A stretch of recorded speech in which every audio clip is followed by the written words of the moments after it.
I do want to tell one story right now while I'm thinking of it. Okay. I always want to give Jimmy Page such a huge thanks and credit for one thing he did when he sent all of the credits in for that incredible album cover that was done for it, the spinning disc and all of that thing. He sent all the credits in and they printed it all.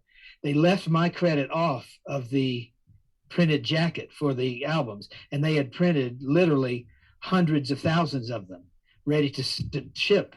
And Jimmy got one and saw it and said, "You've left off Terry's credit.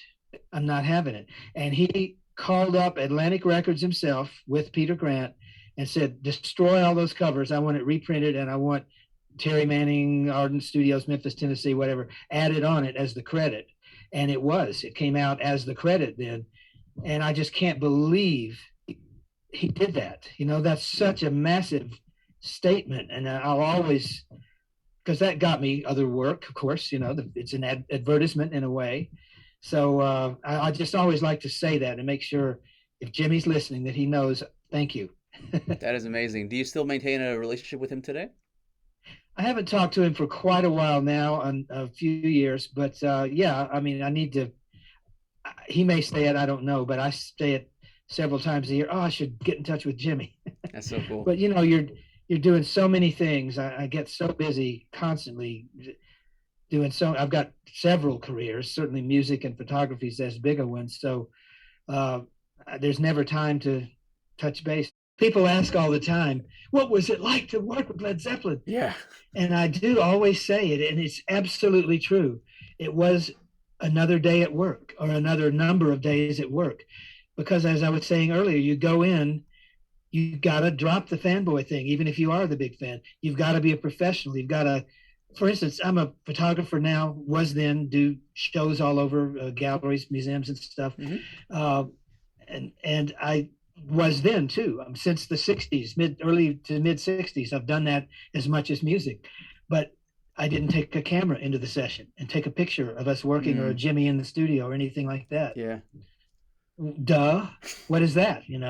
Well, the thing is, I didn't go to be a photographer. I didn't go to be a fan. I went to be an engineer, Hmm. and that's what I did. Yeah. Hey, well, I mean, the professionalism comes through on the records, and honestly, sometimes when there's less documentation, it actually makes it more interesting because, like, you kind of have like I there's a agree. mystery. You know what I mean? Yep, So, absolutely. when the record's finished and everything, and it's out there, and then you see them play it live for the first time, what was that feeling like for you? Very exciting. It still is. If there's a band I work with, for instance, I just went to a ZZ Top show Hmm. just in the last few days, and to see them play the songs I worked on so many years ago, so many songs, and just, it's still exciting. It's wonderful. I just think, how lucky I've been to be in the room with these great people doing great music, and just be sort of a working fly on the wall, if that makes sense. Main thing I would say is thank you to Jimmy for the opportunity. I hope he gets to see things like this sometimes, because I always tell him thank you for putting that credit on when it wasn't before, making sure it got there. Thanks for being a friend. Thank you for being a friend. Uh, Wait a minute. That That's was fun. Andrew Gold. Hey, it's still Uh, and just thanks for making such a great group and letting me be a part of it. It's just amazing still to this day.